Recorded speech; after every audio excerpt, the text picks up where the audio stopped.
Hey everybody, welcome back to another episode of Dirt Green Steel. So today we went to breakfast this morning, Jess and I did, for my birthday, and my cousin Tim asked me if I could make him a batch of chicken feed. He had a special request for just corn and soybeans cracked. So I've got some corn.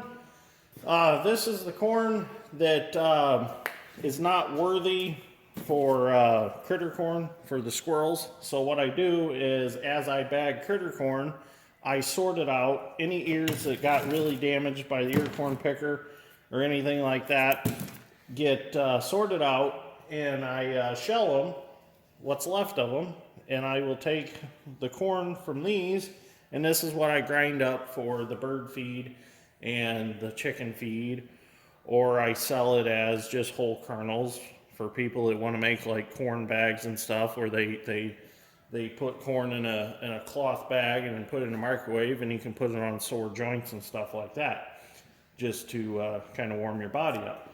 Or people that want to do cornhole boards, they can take my corn and they can make their pouches and whatnot out of it, or whatever uses they have for kernels of corn. So what we're going to do is I'm going to show you how I actually grind a batch of feed, and we'll do a review video on the grinder that I bought off Amazon, because I haven't done a follow-up video yet. So actually this is basically a follow-up video on the corn sheller I got from Amazon, which I did order another one. I ordered an electric one. This one you could put an electric motor on it. By the time I buy an electric motor and make a mount and all that, it was just cheaper to buy an electric sheller. So that's going to come here in a couple days. But anyways, we can review this sheller and the grinder in this video. So let's start by getting some corn shelled.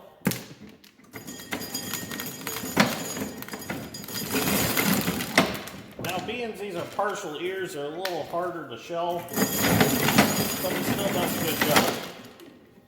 And they're smaller, so the cob doesn't eject the way it should, but it still works. I need to build a little bigger box for it, because kernels fly everywhere.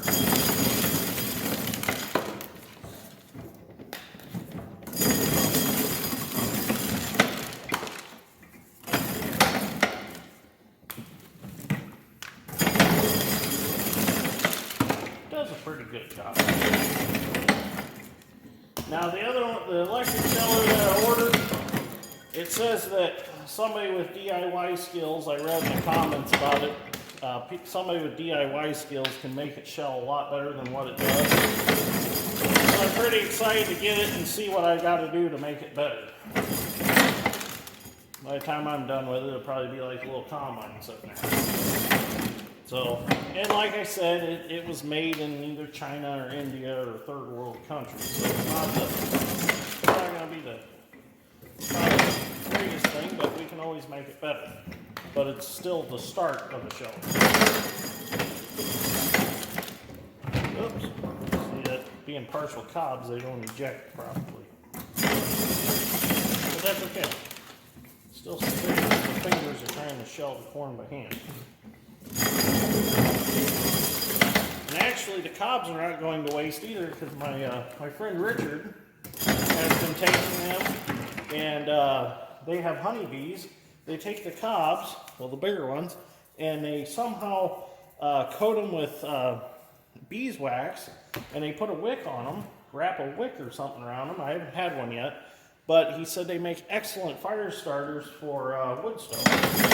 So been taking all my cobs, so nothing's been going to waste.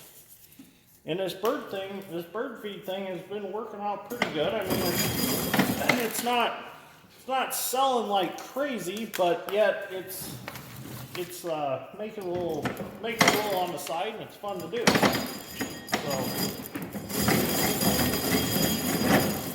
I'm doing it in the corner of our shop right now, but I eventually want to do something a little different as far as trying to figure out some sort of little building to do all this in, keep the mess out of the shop. I was thinking about getting a Connex box, a 20-footer, and setting up as my critter corn feed making facility. So So anyways, I'm going to keep shelling this. I need 10 pounds of kernels of corn, and then I'll have to measure out 10 pounds of soybeans, and then I'll show you how we grind them and mix them together to make the special order chicken feed.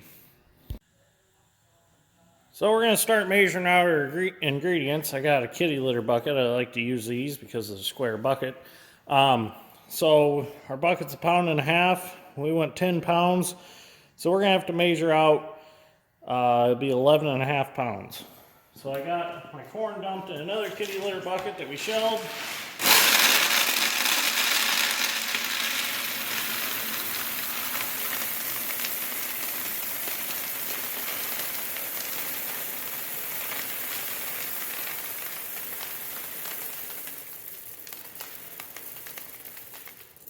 There we go.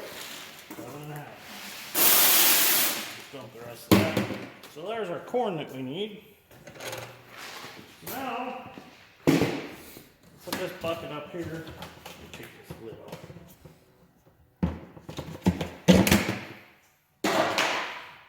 Take this bucket, and we'll put our soybeans in that one. So I got a bucket of soybeans here.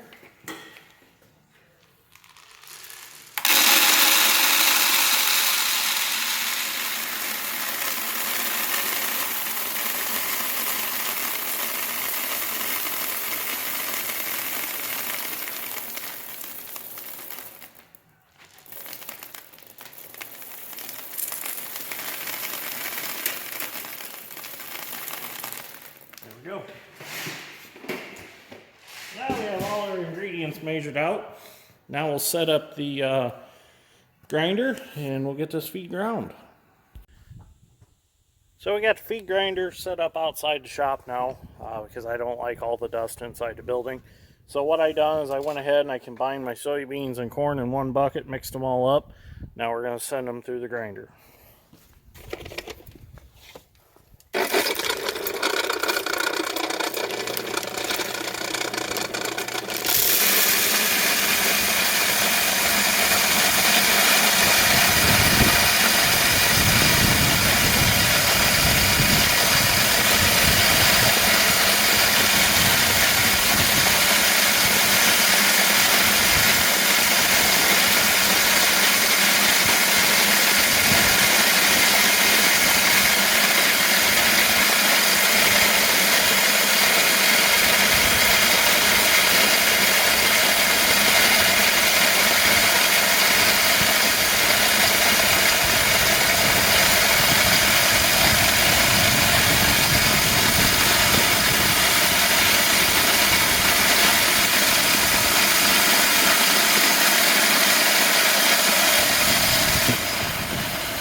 So there we have it.